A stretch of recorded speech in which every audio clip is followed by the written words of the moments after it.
trottoirs, maisons, panneaux, poteaux. Et maintenant, fermez les yeux. Bruit de voiture, radio, cellulaire, rien de tout ça n'existait. Même pas le canal ici. C'était le Lachine pur, sauvage, originel. Arrive Samuel de Champlain en 1611 et d'autres personnages importants suivront en 1642 comme Maisonneuve et Jeanne Mance. Pouvez-vous me dire quel était le métier le plus important à cette époque? Des idées? C'était celui en fait de coureur des bois. Il s'occupait de la communication, de la diplomatie et du troc avec les Premières Nations. La Chine est rapidement devenue une communauté notoire. Une des 3 premières paroisses de l'île de Montréal et une des 15 premières de toute la Nouvelle-France. La Chine est donc importante, ancienne et culturelle. Mais bien sûr, à l'époque, ça ne s'appelait pas encore la Chine. Je vous remercie et je vous invite tranquillement vers la prochaine station. Merci beaucoup. Merci à vous. Enfin, on dit bonjour, la langue Mi'kmaq. Je suis un Mi'kmaq des Premiers Nations. Nous, la façon qu'on dit bonjour, c'est Koué-Koué. Les madames, c'est Niptin. Monsieur Nipta. Les Autochtones, n'oubliez pas, comme qu'il est arrivé, les premiers Européens étaient sur une terre des Amériques. L'Amérique au complet, on était beaucoup de monde ici. Plus peuplé ici que l'Europe.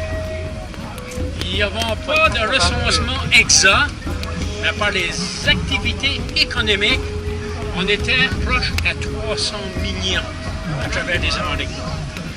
On avait beaucoup de choses à donner aux Européens. Pouvez-vous imaginer que nous, les choses qu'on avait, on avait le tabac, je ne fumais pas beaucoup.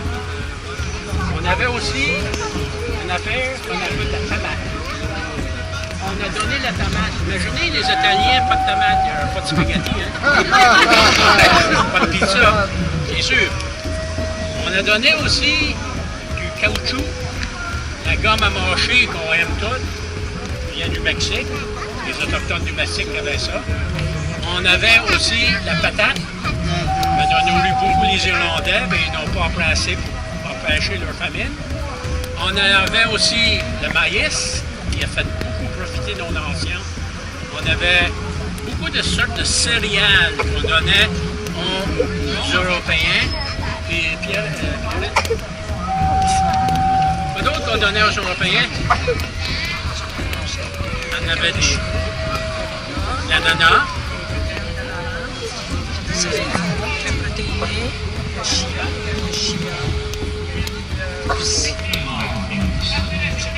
OK, il y a le chocolat aussi, hein, le cacao.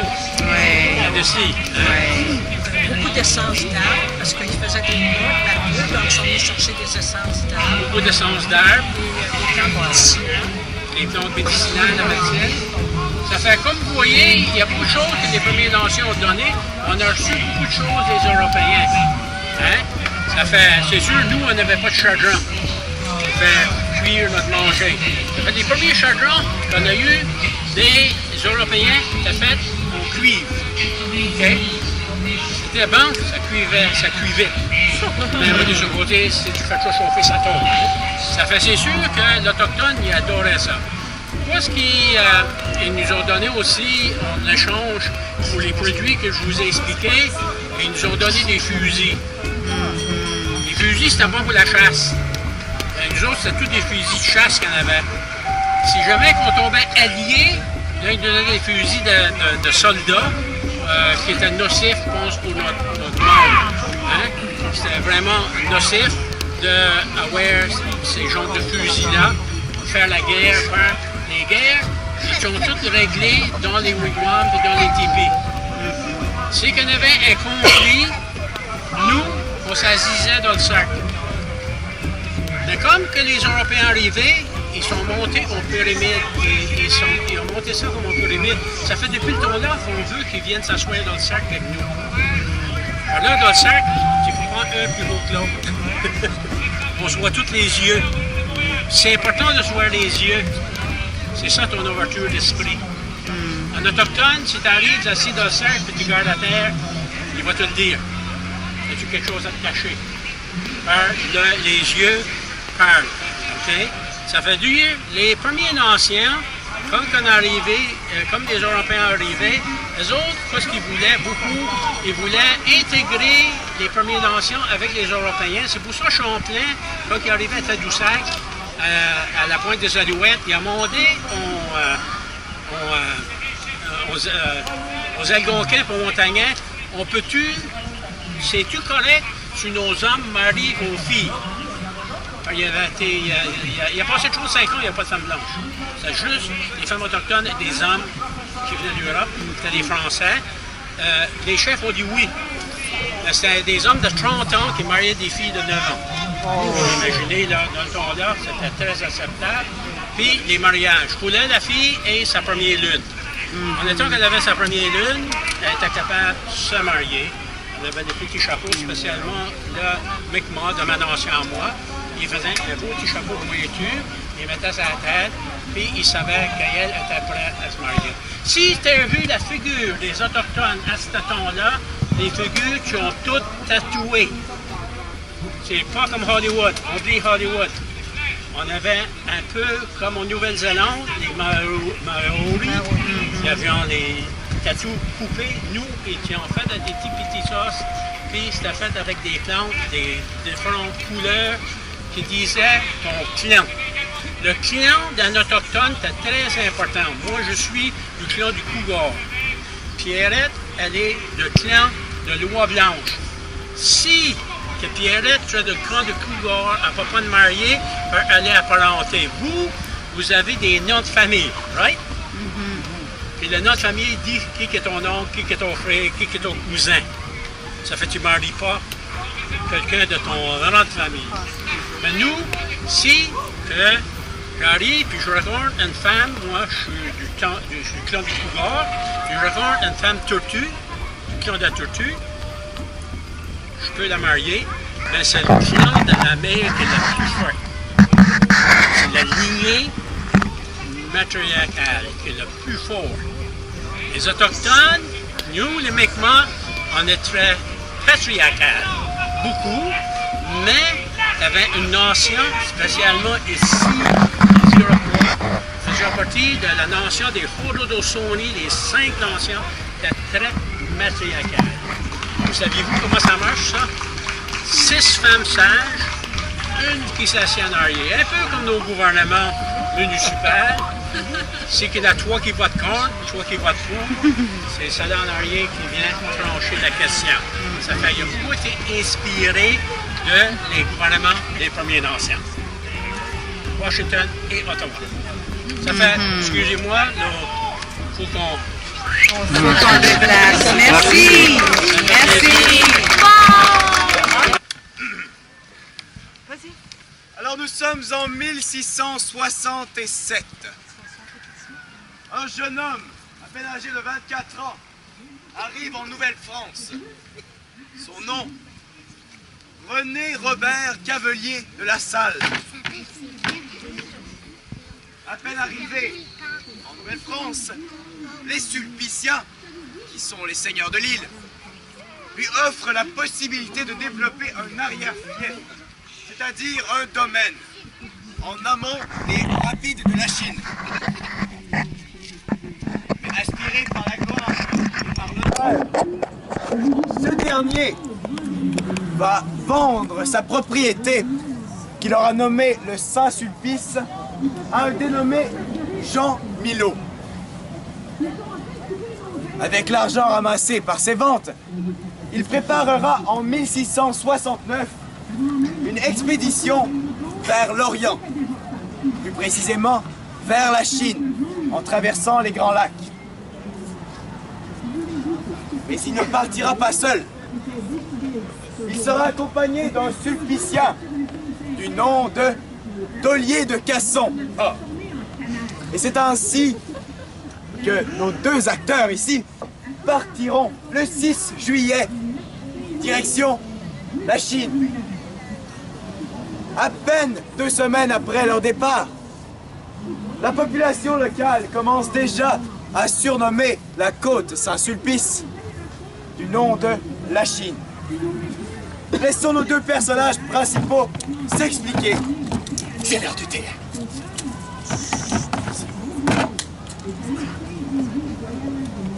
René Robert Cavelier de la Salle.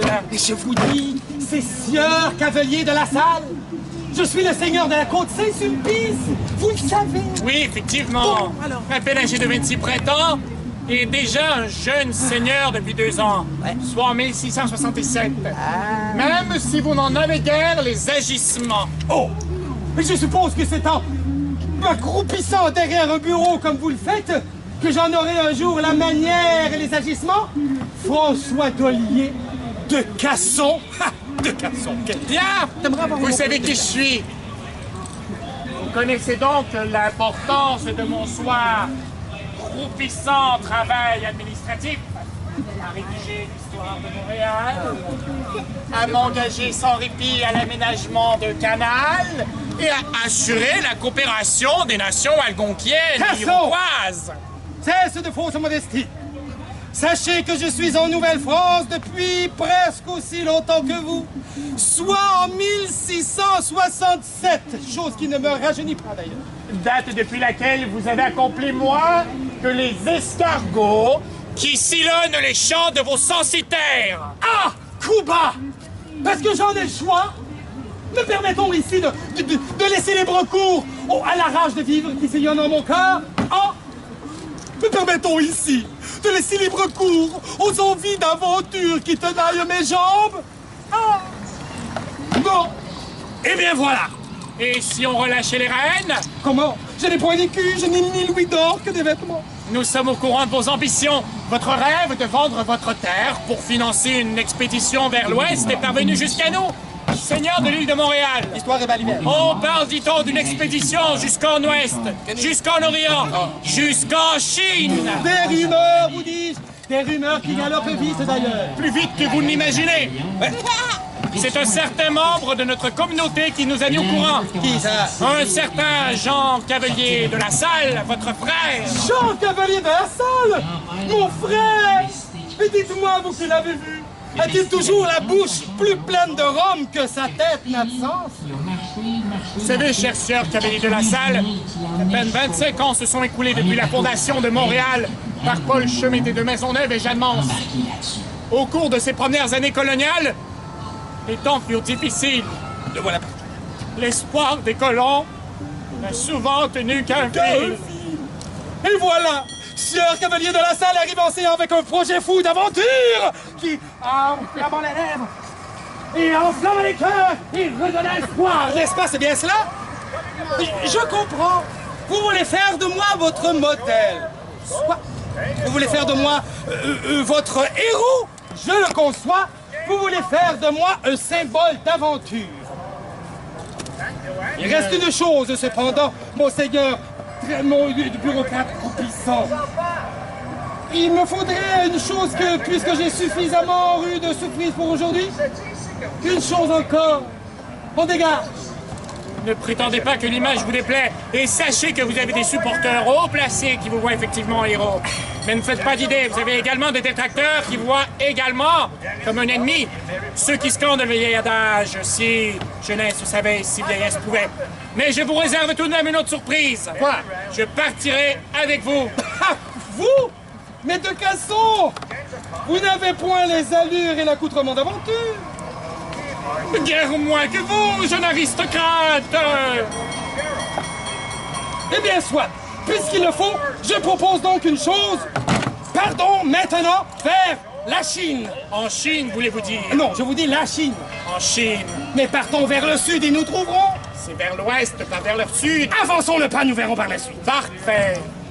On dégage, y a pas que ça à faire, on dégage.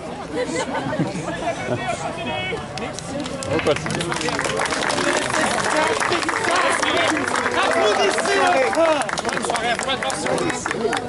Voilà un enfant. Eh bien, bonsoir à vous autres. Approchez-vous. Approchez-vous. Bienvenue sur mes terres. Je suis la veuve de Lormier. Mon mari, c'était le capitaine Guillaume de Lormier. Vous savez bien, le commandant du Fort Roland. Ah, mais vous pouvez m'appeler Marguerite. Faut que je vous dise. Mon mari, c'était un homme fier et fougueux. Un bon matin, je l'ai vu revenir des champs au grand galop. Sa cavale tout trempe. Mon Guillaume en beau joual vert. Ils peuvent pas nous faire ça, Marguerite, qu'il me dit en rentrant. Ils sont en train de couper nos terres en deux. Oh, il était tout essoufflé tellement qu'il était fâché. Avant même que je m'aventure à y répondre, il était déjà reparti. M'en va chez monsieur le juge, qui me lança en s'éloignant. Ben, figurez-vous que les Sulpiciens seigneurs de l'île étaient décidés, ce jour-là, de faire creuser le petit ruisseau Saint-Pierre qui traverse toutes nos terres pour le transformer en canal. Ouais. Un beau grand canal, assez large pour faire passer une barge du lac Saint-Louis jusqu'à Ville-Marie. Ils s'en sont allés de même jusqu'au petit lac Saint-Pierre. Tout ça sur mes terres. Ah, mon Guillaume m'en revenait pas. Comment c'est que nous allons faire à cette heure pour aller voir nos semailles, puis nos récoltes, l'autre bord, puis le bétail? Comment c'est qu'on va le ramener du pré à l'étable cet automne? Hein? Ça fait que mon Guillaume est allé se plaindre au juge royal de Montréal. Puis le juge royal a parlé au supérieur des Sulpiciens seigneurs de l'île. Le Sulpicien supérieur des seigneurs de l'île est allé voir à son notaire, puis son notaire est revenu avec tout ça à mon Guillaume. En se parlant même, ils sont arrivés à se composer une entente entre eux autres. Si mon Guillaume acceptait de renoncer à notre poursuite pour les dommages et intérêts qu'on subissait, Monsieur de Belmont, qui est le supérieur des Sulpiciens seigneurs de l'île, promettait de nous faire construire un beau pont. Ah, puis carrossable avec ça. Ce qui fait que mon Guillaume leur a dit « Ah, ben c'est bien correct. » La belle affaire. Ça, c'était en 1702. Mon Guillaume est mort sans en avoir jamais vu la couleur de ce pont-là. Puis moi, 35 ans plus tard, je courais toujours après mon pont quand le bon Dieu m'a rattrapé. Les Sulpiciens ont abandonné leur projet. La terre est passée à mes enfants, puis au mari de la nièce de la femme de mon fils, un Irlandais, me croirez-vous, un certain Hugh Heaney, aubergiste, arrivé tout droit d'Irlande, un immigrant venu du même pays que l'osseuse qui se tient drette là. Merci. Merci.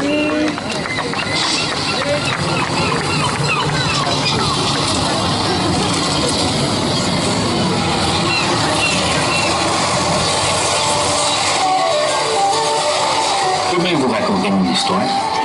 Ouais. Côté ma mère, c'était des agriculteurs, pêcheurs, dans le comté de Kerry, dernière paroisse avant l'Amérique. Le grand-père de ma mère, après la guerre de Napoléon, le prix du coin l'avait trompé, ça n'avait pas de bon sens. Et landlord commençait à serrer les paysans pour sortir un peu plus d'argent et il commençait à manquer de fonds. Le grand-père de ma mère a décidé qu'il ne pouvait plus toffer ça. Il a décidé d'aller prendre sa chance de l'autre bord. Fait qu'il a quitté l'île, puis il a marché, et 90 000 qui l'emmenaient jusqu'au côte. Premier bateau qui partait et qui a pu prendre pour le Nouveau Monde, il a embarqué là-dessus.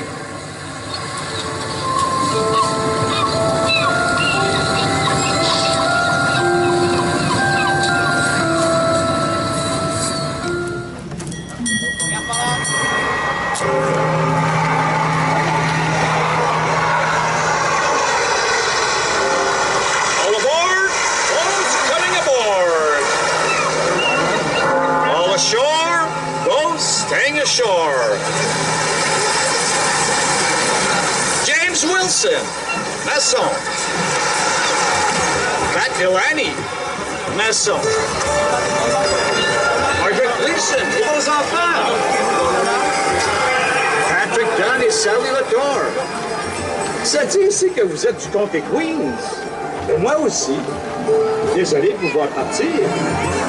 Bon voyage! Daniel O'Connor, journaliste. Dennis Fellon et Mary Flannery.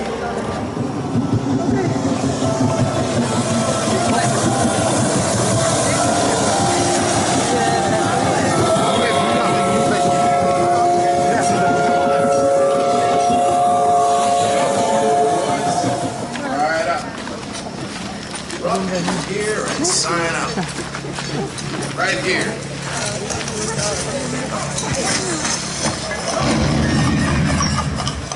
This is a job for yearning for. Pick up a shovel and start digging.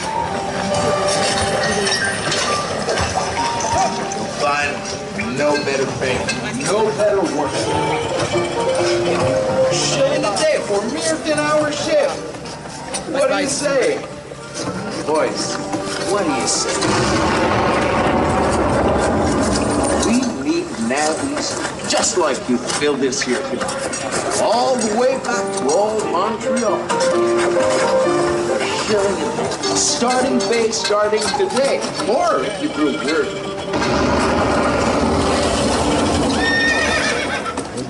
Don't let these good jobs all go to the Frenchies. Step up, sign up, get your 3 squares and a cup directly from our company store. What do you say, man? What do you say?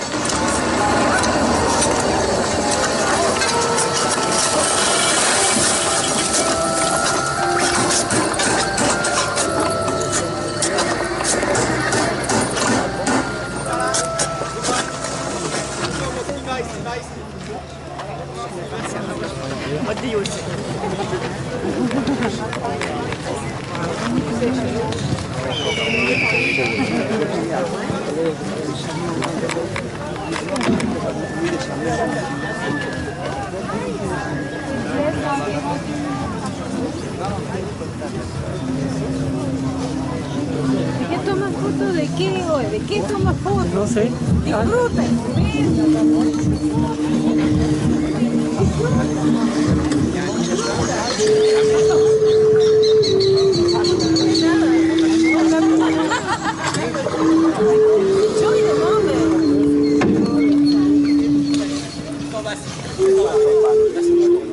Il y a de la place en arrière?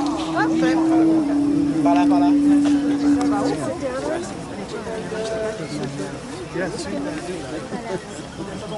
Dès que la rivière commençait à noircir, on pensait au semail. Lorsqu'on pouvait semer de bonheur, on pouvait espérer une deuxième récolte à l'automne. Quand le fleuve se mettait à noircir au printemps, on guettait aussi les sauvages qui redescendaient du Grand Sault avec leurs canots remplis de pelleteries.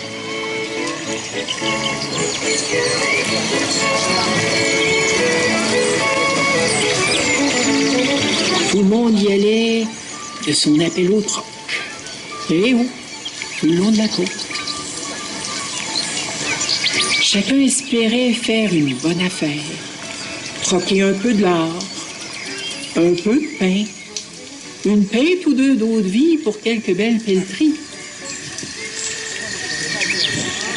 Tout le monde n'allait pas dans le bois dans ce temps-là, mais tout le monde se mêlait de traite dès qu'il ne faisait plus fret.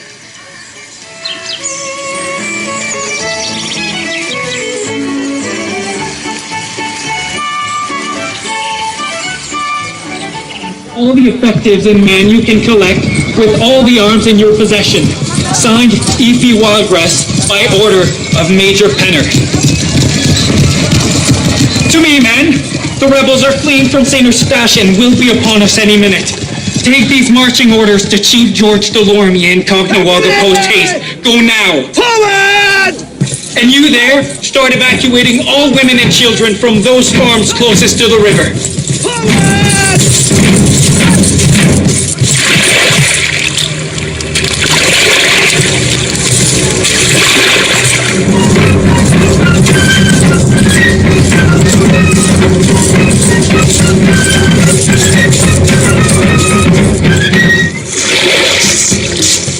200 canots remplis d'hommes et d'armes vont traverser de Kanawake à la Chine ce soir-là. Ils vont attendre en vain les mutins. Les affrontements anticipés n'auront pas lieu et chacun rentrera chez lui bredouille. Le colonel Walgrass sera rondement récompensé pour ses services. On lui fera don des terres au sud du canal de la Chine. Il deviendra propriétaire de l'ancienne maison de la famille de Lormier et de tout mon ancien domaine.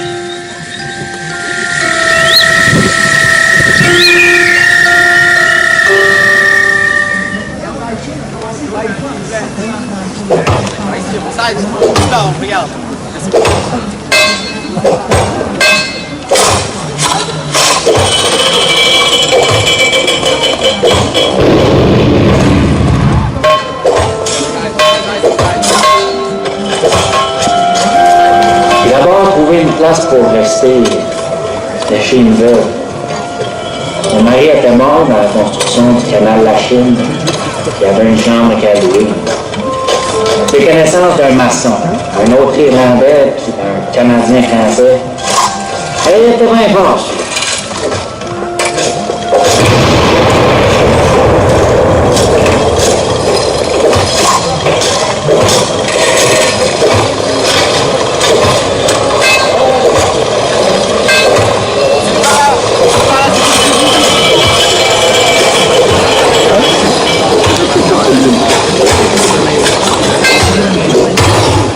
Hours a day I slave with my work. From 6 in the morning to 6 at night. These students would have us work on Sunday too if they could.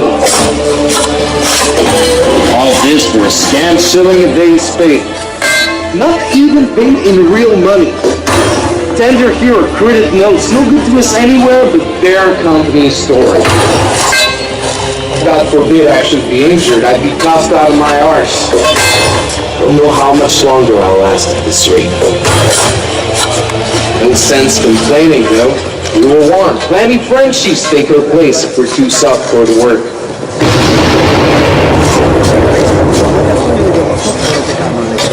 On nous appelle Navis.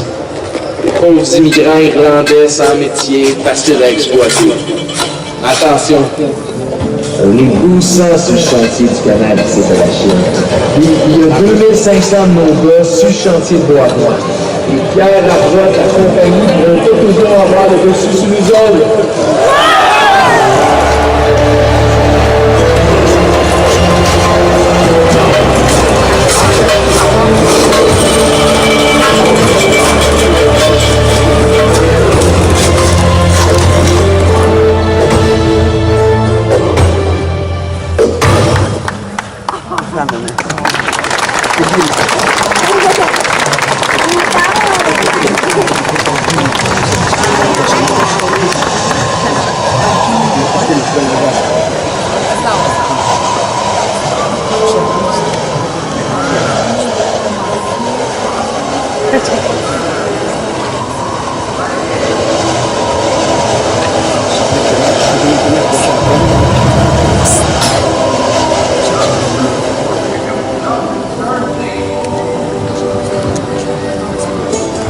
Je peux bien vous raconter mon histoire.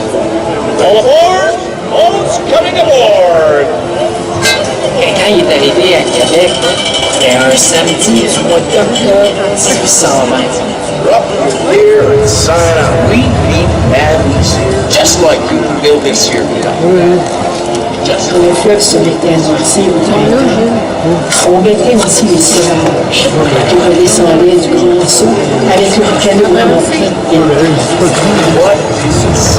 The rebels are fleeing from St. Eustache and will be upon us any minute. Take these marching orders to Chief George Delorme and Cocknowall post haste. Go now. Ils vont attendre en vain les mutins.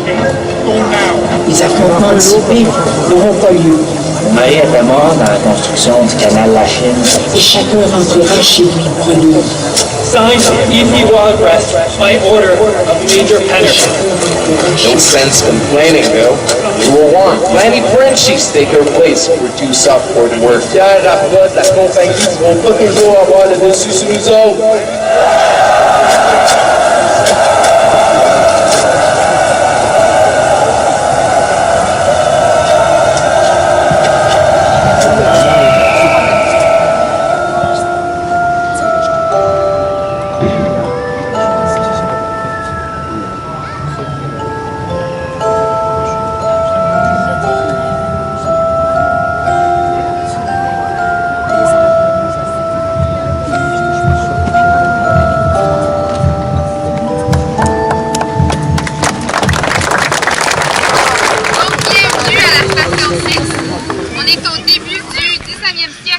comme vous pouvez le voir.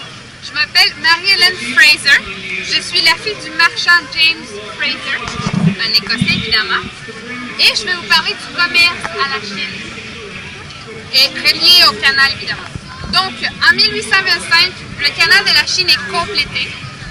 Les bateaux commencent à arriver. Et par la suite, il va y avoir 2 agrandissements du canal. Donc, des plus gros bateaux vont commencer à arriver. Il va y avoir le train qui arrive également et les marchands anglo-écossais. Donc, les gens attendaient ça depuis plus de 150 ans, imaginez. C'est quand même long.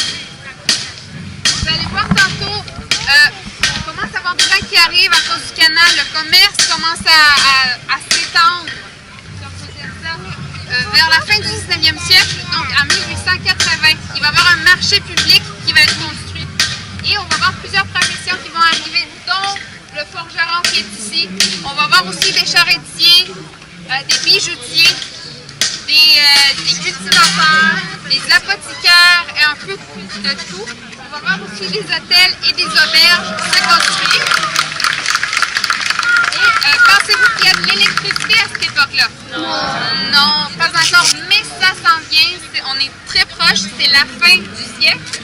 L'électricité va faire sa toute première apparition à Montréal et à la Chine vers la fin du 19e siècle. Donc, je vous laisse continuer votre parcours pour aller voir ce qui reste. Bonne soirée. Merci.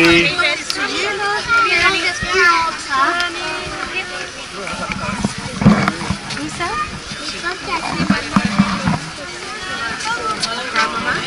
Yes.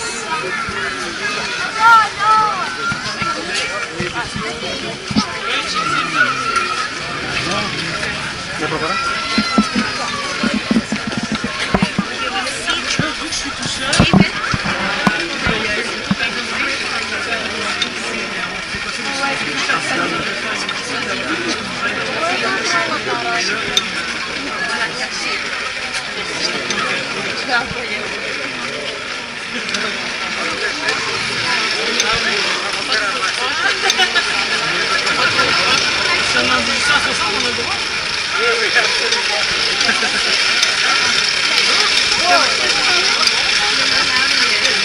On est en train de faire une petite tête de hachette. Donc là, en fait, c'est assez long à chauffer parce que j'ai fait l'extérieur en acier mou puis le centre en acier à plus haute teneur en carbone, donc l'acier à ressort, une ancienne lame de ressort. Et donc, j'ai replié mon acier mou pour faire l'œil où est-ce qu'il y aura le manche.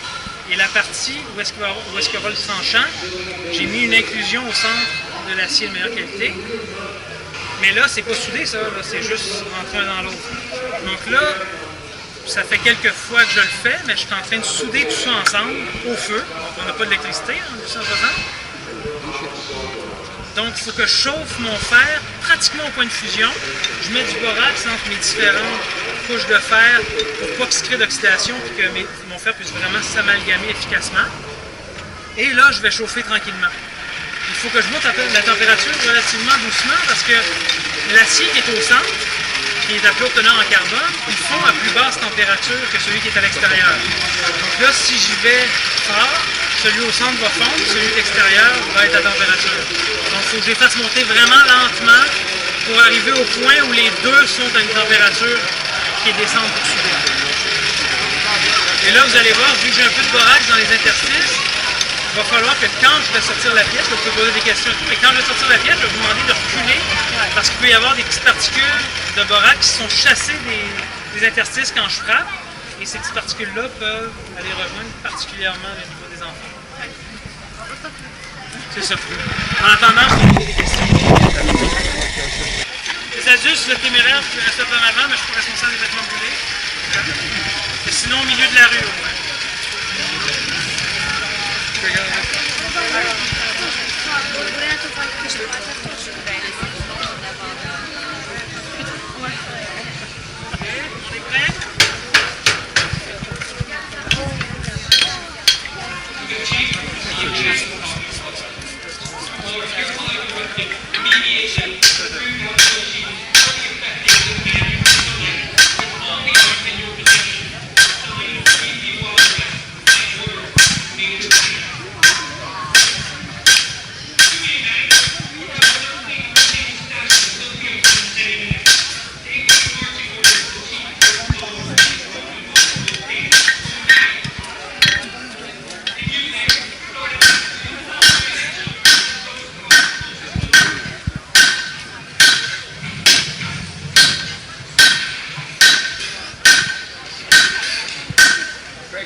Oui!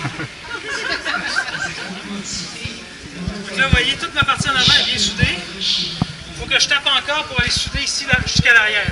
Je vais faire encore d'autres passes de soudage. Là, il faut que vous... Oui, filmez. À la prochaine.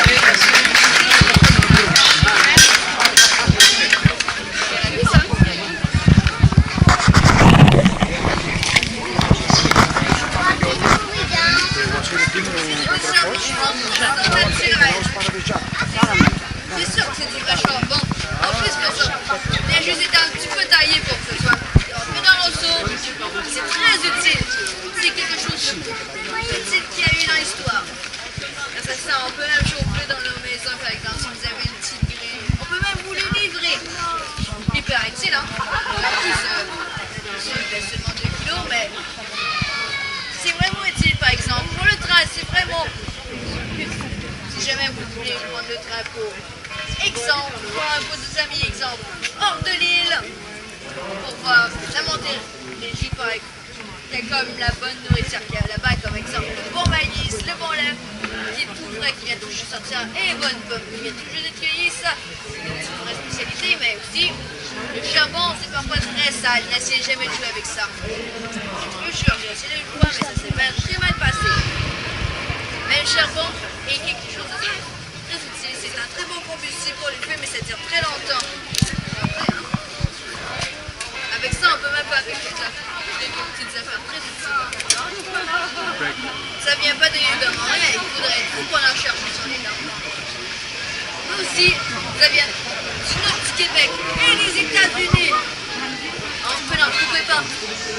Les mineurs là-bas qui travaillent, ils ont un meilleur salaire que nous, mais ils vivent moins longtemps, ils ont moins de 30 ans en moyenne parce qu'ils n'ont pas de maladie ou encore simplement d'avoir quelqu'un de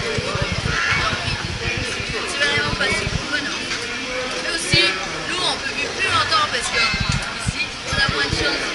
D'accord, ces conditions-là, alors on peut vivre plus longtemps, même si on a un peu plus vacueux, mais c'est quand même une bonne job. Moi, c'est aussi une job que tu peux avoir dès que tu es un gars qui ne peut pas les plantes, mais aussi, les jeunes femmes aiment tout savoir des jeunes hommes travailler là. Parce que c'est parfois une job très salissante, alors il ne faut pas avoir peur de se salir et éviter de se porter du blanc. Mais le truc, c'est vraiment quelque chose de très utile. Très utile, mais c'est très polluant. C'est pas une énergie renouvelable, c'est-à-dire qu'on ne peut pas le ressusciter. Mais l'électricité, c'est une énergie qu'on peut encore utiliser longtemps. Parce que l'électricité n'existait pas à cette époque-là. Il y avait juste une petite lampe à la lune. Ouais, une lampe électrique. Il n'y en avait pas beaucoup. Vous ne voyez pas beaucoup de joints. Mais aussi, il y avait plus. Les mineurs là-bas, eux, ils avaient peut-être le meilleur salaire. C'est pas chanceux. Et nous, dès qu'on fait au moins 4 ans de travail pour acheter qu'est-ce qu'ils ont là-bas. Comme exemple, un petit diamant, ça fait genre 4 ans de travail. Ça, c'est la taille de mon pouce, c'est quand même rare. Et en plus, c'est vraiment cher et on nous trouve parfois à perdre. Puis là, on y trouve parfois des jours. Il y aurait vraiment comme certains sont vraiment intéressants. Il faut faire des folies pour en acheter un. Ouais, vraiment faire beaucoup de travail. Il faut éviter de dire que c'est un sale boulot, sinon on se fait renvoyer. En plus, qu'est-ce qu'il y a de bon là-dedans? On a peut-être le son. Qu'est-ce qu'il y a de bon là-dedans? Ben, au moins, tu peux avoir. Peut-être un petit peu moins d'école, mais tu sais moins de choses. C'est seulement 3 années à l'école, tandis que les années que eux, ils ont pas 7 ans à l'école. C'est quand même beaucoup. Mais aussi, c'est au moins de la maternelle. Au moins de la maternelle jusqu'à la 6e année. Mais aussi, qu'est-ce qu'il y a de mieux? Eux, ils ont droit à des meilleurs jobs, comme exemple, les chefs de toutes les usines, par exemple. C'est eux qui ont tout. Sur parfois les patrons. Mais parfois, il y a seulement un Français sur 100 qui peut être un chef ou un entrepreneur. Parce que c'est très rare qu'ils continuent à l'école. C'est vrai, comme ce bon vieux Ben, il est vraiment une très bonne entreprise. Mais, grâce à ça, ben, on a toutes des meilleures conditions de travail, mais en travaillant 10 heures, au moins 10 heures par jour, et 6 jours sur 7, Donc la 7e journée, c'est le dimanche, la journée la plus importante pour nous, parce que c'est en fait la religion qui est très importante. C'est la chose la plus importante. Hein. Très importante. Parce que c'est pour vénérer Dieu. Et aussi parce que, normalement, dimanche, c'est la messe. Et merci de nous avoir écoutés. Merci. Merci le directeur. Bravo.